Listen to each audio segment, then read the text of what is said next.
Di video sebelumnya, gue udah bikin 3 part video opening untuk konten series bedah portfolio dan strategi diversifikasi di tengah bear market kripto dan tekanan geopolitik yang tinggi. Kalau kalian belum nonton, kalian boleh nonton dulu videonya. Nanti abis itu langsung balik ke video ini. Oke, sekarang gue mau portfolio update pertama setelah gue mulai deploy modal gue pas 400 juta. Dan ini gue bikin transparan biar kalian bisa lihat yang naik apa, yang turun apa, dan gimana cara gue ngeliatnya. Per hari ini gue update video ini, estimasi total aset gue itu udah di 420 juta 19.725 dengan return total 9.764.268 atau sekitar 2,38% ya. Nah, sekali lagi gue mau disclaimer, ini bukan konten pamer cuan ya, ini konten manajemen risiko. Karena justru yang paling penting itu bukan seberapa besar persenan profit lu, tapi segimana bagusnya struktur portfolio dan tahan bantingnya pada saat lagi market aneh-aneh gitulah. Sekarang kita bedah satu persatu. Pertama, dari sisi pembagian besar. Sekitar 28% gue taruh di saham Indonesia dan 47% di saham US ya. Dan sekitar 24% di aset kripto. Tapi kripto gue sekarang bukan Bitcoin. Gue pegangnya di XAUT bukan BTC. Nah, XAUT itu tokenized gold. Kalau kalian belum tahu apa itu tokenized gold, boleh nonton di video sebelumnya. Dan karena portfolio itu nggak bisa dibaca terpisah dari kondisi market, kita akan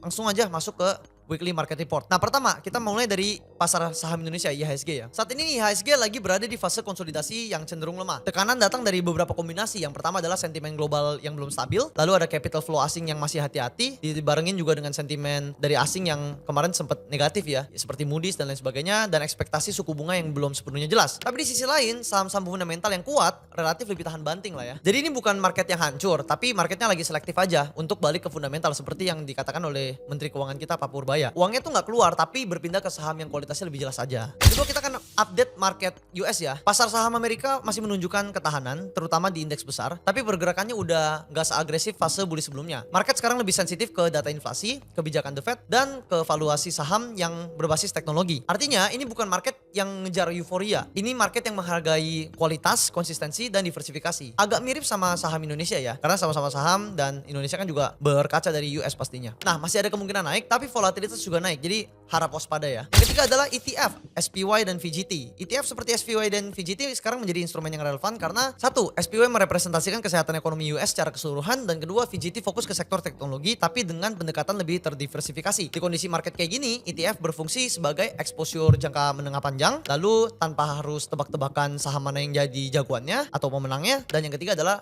return mungkin nggak eksplosif, tapi resikonya lebih terkontrol. Keempat, emas dan silver ya. Jadi kita ngomongin tentang gold dan silver based asset. Di tengah ketidakpastian global, logam mulia kembali jadi relevan. Emas berperan sebagai safe haven dan pelindung nilai, sedangkan perak atau silver punya karakter unik. Dia bukan cuma logam mulia, tapi juga logam industri seperti yang gue bahas di video sebelumnya. Dan silver sering diuntungkan dari satu, peningkatan permintaan industri seperti energi, teknologi, manufaktur, atau sentimen inflasi, dan rotasi aset dari risk on ke hard asset. Karena itu, silver sering lebih volatil dari emas, tapi juga punya potensi upside lebih besar daripada emas di fase-fase tertentu. Oke, dengan kondisi market seperti ini, fokus gue pastinya bukan cari aset yang paling naik cepat, tapi yang membangun portfolio yang seimbang, yang ada growth-nya, ada stability, dan juga ada protection. Nah, sekarang gue akan masuk ke update portfolio gue, termasuk posisi transaksi yang udah gue lakukan dan kenapa gue ambil keputusan itu. Yang pertama ada saham Indonesia. Saham Indonesia ini seperti kalian bisa lihat di layar, lagi merah tipis ya, dan itu normal. Untuk saham Indonesia, posisi gue sekarang totalnya di sekitar 118,9 juta, dan PNL-nya lagi minus 631.000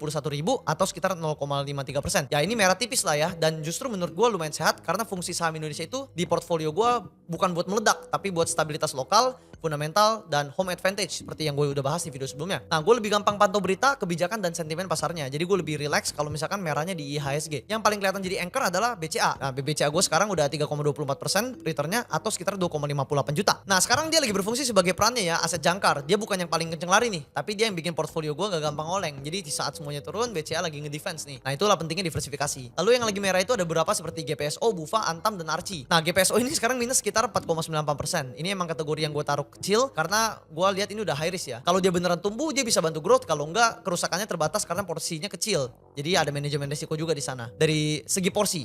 Nah, Bufa sekarang minus sekitar 9,35%. Ini sektor cyclical ya, pariwisata dan properti. Jadi wajar aja ada naik turunnya, dan naik turunnya itu ngikutin cycle. Jadi kalau merah di awal itu ini bukan hal yang aneh ya. Nah, untuk Antam juga minus sekitar minus 11,99% dan Archie minus sekitar 13,59%. Nah, dua saham ini gue posisikan sebagai exposure ke emas atau komoditas via saham. Tapi bagaimanapun juga saham tambang itu tetap tetap saham, beda sama si produknya sendiri. Volatilitasnya beda dengan emas fisik dan dia pasti masih ada terpengaruh sama IHSG. Jadi sekalipun emasnya stabil, sahamnya juga bisa tetap swinging. Oke, itu aja untuk saham Indonesia. Jadi gue simpulin dan gue rangkum, lagi merah tipis sekarang ya, tapi struktur gue masih wajar karena BBCA melakukan perannya sebagai penyeimbang. Nah, yang kedua kita masuk ke saham US, mesin utama return gue saat ini. Sekarang bagian yang paling nyumbang return itu adalah saham US ya. Nah, total posisi saham US gue itu sekitar 199 juta dan PNL-nya sekarang lagi plus 8,74 juta atau sekitar 4,6%. Isinya tuh masih 3 ya, SLV, SPY, dan VGT. Seperti yang kemarin gue udah bilang di video sebelumnya, SPY itu ETF yang ngikutin S&P 500, 500 perusahaan terbesar di US. Jadi ini pasar US secara keseluruhan, tapi secara ringkas gitu ya. Nah, VGT itu ETF sektor teknologi, isinya perusahaan-perusahaan tech besar dan menengah. Ini lebih agresif dari SPY, atau kita bisa kenal juga dengan indeksnya Nasdaq namanya ya. Dan yang paling kenceng sekarang adalah SLV atau ETF perak yang returnnya sekitar 7,75%. Nah, kenapa gue suka banget sama struktur ini? Karena ini kombinasi market broad, yaitu SPY-nya,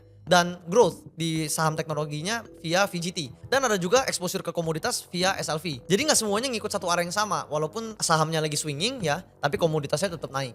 Jadi sebagai penyeimbangnya. Oke, sekarang yang terakhir adalah kripto, tapi bukan Bitcoin ya, seperti yang gue bilang. Gue sekarang pegangnya XAUT. Nah, sekarang yang sering bikin orang salah paham adalah gue punya posisi kripto nih, tapi kripto kan bukan cuma BTC. Yang gue pegang sekarang itu adalah XAUT, yaitu tokenized gold. Kalau kalian masih mau tahu penjelasannya, kalian bisa nonton video gue sebelumnya. Dan posisi gue sekarang ada 1,2132 XAUT dengan nilai posisi sekitar 102,2 juta dan returnnya sekitar ya 1,8%. Nah, peran XAUT di portfolio gue itu simple ya. Ini emas tapi dalam bentuk aset digital ya, tokenized makanya namanya, yang lebih fleksibel buat transaksi dan alokasi. Beda dengan fisik kan diperjualbelikannya kan harus tergantung sama mungkin retail atau mungkin distributor dan lain sebagainya. Kalau ini kan 24 jam kita bisa akses dengan cuman pencet-pencet doang. Nah, bagi gue ini adalah kategori risk management, bukan cuman sekedar kayak crypto degen ya, crypto degenerate. Dan ini nyambung ke pesan utama channel ini. Kalau market crypto lagi brutal, tugas utama kita bukan tebak-tebak bottom. Tugas utama kita adalah punya struktur yang bikin kita bisa bertahan dan tetap punya amunisi buat deploy ketika peluang udah datang gitu ya. Nah, sekarang gue akan jelasin kenapa kemarin gue mentransaksikan si XAUT ya. Jadi ada gue berapa kali jual beli posisi di XAUT. Biar konteksnya jelas juga dan nggak kelihatan kayak asal buy sell aja. Di periode akhir Januari sampai awal Februari, kalian bisa lihat di sini gue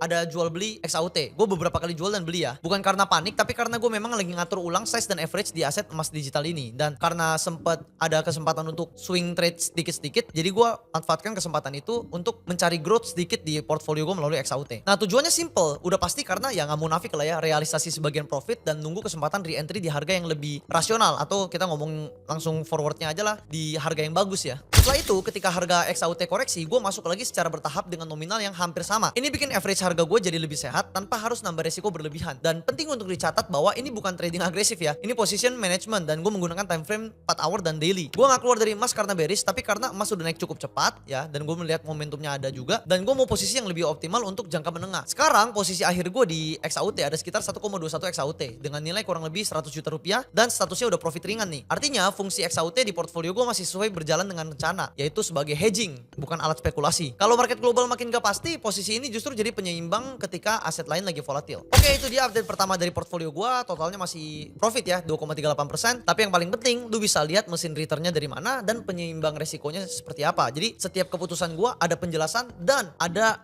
makna di balik transaksi dan keputusan yang gue ambil. Nggak bukan cuma asal-asalan buy sell aja ya. Dan pada saat stock picking, gue nggak sembarangan, nggak asal-asalan, dan lihat masih bisa rugi juga loh, walaupun udah ada risk management gitu. Dan menurut gue cukup puas dengan portfolio ini, dimana saat kripto lagi bear market kita masih ada ngeliat ijo-ijo. Nah, itu menurut gue udah bagus, walaupun returnnya 2,38%, tapi menurut gue itu adalah return yang cukup oke di tengah bear market kripto. Jadi kita bisa tetap ngambil peluang dalam investasi dan trading di pasar finansial ya, atau financial market bahasa Inggrisnya. Baik, di video selanjutnya gue akan update lagi secara mingguan portfolio holdings gue berapa, transaksi gue berapa, dan apa aja yang udah gue lakukan dan kenapa.